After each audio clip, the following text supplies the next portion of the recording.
Bago po namin isara ang pagtatag era, syempre gusto namin pasalamatan lahat ng mga tao tumulong sa amin sa buong journey namin sa pagsibol, sa pagtatag.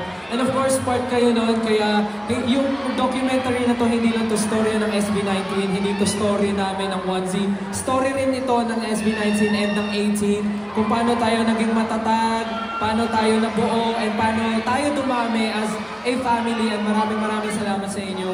Kaya naman, naging #1 din ang pagtatag documentary dahil sa inyo. Kaya sana po, supportahan nyo dahil today will be the last day ng ating bukas.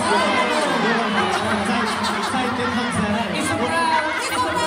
Pinaprank ko lang kayo. Then tomorrow will be the last day ng screening sa mga sinihan. Kaya sana po panoorin nyo. And maraming salamat 18. Mahal na mahal po namin kayo. Gusto rin po namin pasalamatan, syempre, ang 1Z Entertainment, ang aming kumpanya. Maraming salamat sa inyo guys. Syempre, First Light Studios, kay Derek Jed. Mayon, thank you so much. Columbia Pictures, Sony Music Philippines. Syempre, Gateway for having this. Maraming salamat po.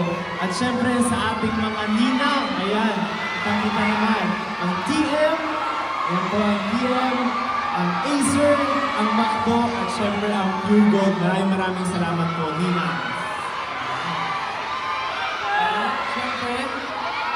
Siyempre, again, ang 18. Maraming salamat. And tulad nga po na sinabi namin, last day ng limited screening natin, tomorrow. Kaya sana mo po makahabol kayo.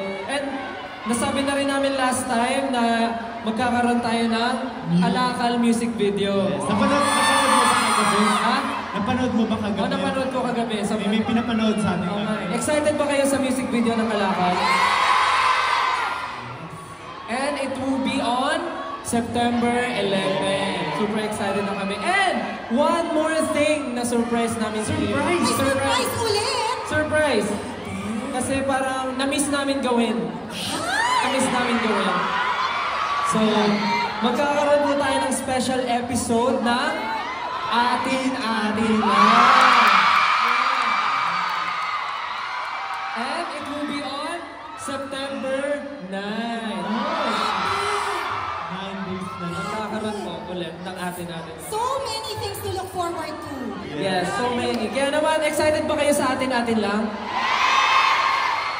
Oh, gusto niyo ba ng patikin? Okay, watch this.